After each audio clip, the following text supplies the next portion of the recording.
Hello student, good morning. आपका स्वागत है हमारे YouTube channel Sharma study point में। और इस वीडियो में यहाँ पर बताएंगे आपके लिए स्थानीय मान। देखिए यहाँ पर दशमलव पॉइंट में यहाँ पर स्थानीय मान दिखाएंगे आपके लिए। और ये यूपी टेट का क्वेश्चन है, कई बार एग्जाम में पूछा गया है। और ऐसे ही छोटा छोटा क्वेश्चन आपके लिए पूछे जाते हैं जो कि आप बताने में जो है सक्षम नहीं होते। तो यहाँ पर आपके लिए हम बताएंगे ये क्वेश्चन, और ऐसे कई क्वेश्चन आपको दे देंगे जो आप सॉल्व करेंगे। देखिए समझेंगे पहले। तो यहाँ पर आप देखिए, नॉर्मल अगर हमारे पास वैल्यू होगी स्थानीय मान की, जैसे मैं कहूँ 172, तो यहाँ पर आप कहोगे कि यहाँ पर सर दो की वैल्यू बताओ, दो की प्लेस वैल्यू बताओ, यानी स्थानीय मान बताओ। तो दो का स्थानीय मान, दो किस स्थान पर है? इकाई स्थान पर।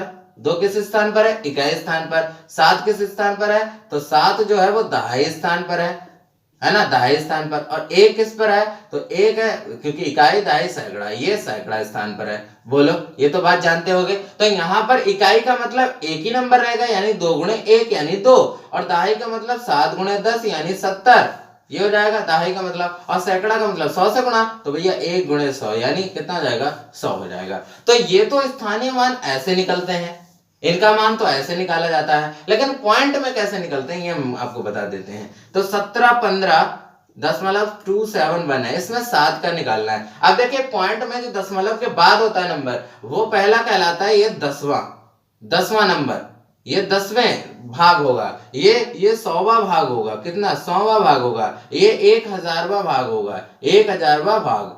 तो देखिए यहां पर ऐसा होता है कि ये जो 2 लिखा है, इसका पॉइंट जैसे ही लगा तो इसका मतलब है 2/10, इसका मतलब है 2/10 यानी इसका 10वां भाग। ऐसा ही अगर हम 7 के लिए लिखेंगे तो 7 का मतलब 100वां भाग। पहले 10 से शुरू होता है, वहां इकाई से शुरू होता है, यहाँ 10 से शुरू होता है। तो 2/10 यानी ये क्या हो गया? 10वां स्थान हो गया। इसीलिए 7 का लिखोगे तो 7 बटे क्या? 100 हो जाएगा, क्योंकि ये दूसरे स्थान पर है। ऐसे ही तीसरा 1 के लिए अगर लिखना चाहोगे तो 1 बटे कितना हो जाएगा? 1000 हो जाएगा। तो इस तरीके से यहाँ पर लिखा जाता है। यानी दशमलव में आपके लिए 10वें से शुरू होता है, फिर 100वें, फिर 1000वें भाग के लिए होता है। और इसमें नॉर्मली इकाई, दहाई, सैकड़ा से शुरू होता है। तो यहाँ पर ये ध्यान रखेंगे कि नॉर्मल अगर पूछे तो आपका स्थानीय मान ऐसे निकाला जाता है, और अगर दशमलव में पूछेगा तो इस तरीके से निकाला जाता है। आप देखिए यहाँ पर हमें सिंपली क्वेश्चन यही पूछा था कि 17.15.271 में कौन सा जो है 7 का स्थानीय मान क्या होगा। तो देखिए यहाँ पर ये 10वां स्थान, ये 100वां स्थान है ना। तो 7 बटे क्या हो जाएगा? 100 हो जाएगा। इसका स्थानीय मान क्या हो जाएगा? स्थानीय मान इसका 7/100 हो जाएगा। बात समझ में आ गई होगी।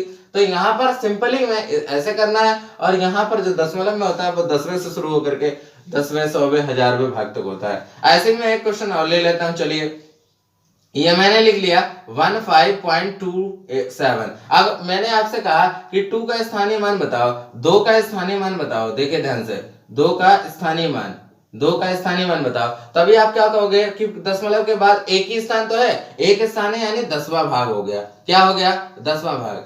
10वां भाग हो गया। तो बताइए 10वां भाग यहाँ पर क्या हो जाएगा? तो 2/10 नहीं हो जाएगा? 2/10 हो गया इसका स्थानीय मान। तो यही हमारा क्या हो जाएगा? 2/10 यहाँ पर आपका आंसर हो जाएगा। तो ऐसा कई क्वेश्चंस हैं जो आप यहाँ पर सॉल्व कर सकते हैं, और ये यूपी टेट में पूछे जाते हैं और बच्चे नहीं कर पाते। तो यहाँ पर आप ध्यान रखना, नॉर्मल में ऐसे किया जाएगा, और पॉइंट में दशमलव के बाद जो नंबर होता है वो फिर 10वां, फिर 100वां, फिर 1000वां भाग होता है। बस वहां पर अपॉन में नीचे लिख देना होता है 10, 100 और 1000। ठीक है ना। आई होप आपके क्वेश्चन समझ गए होंगे, और इसी तरीके से कई क्वेश्चन है आप सॉल्व कर सकते हैं। Thank you for watching this video.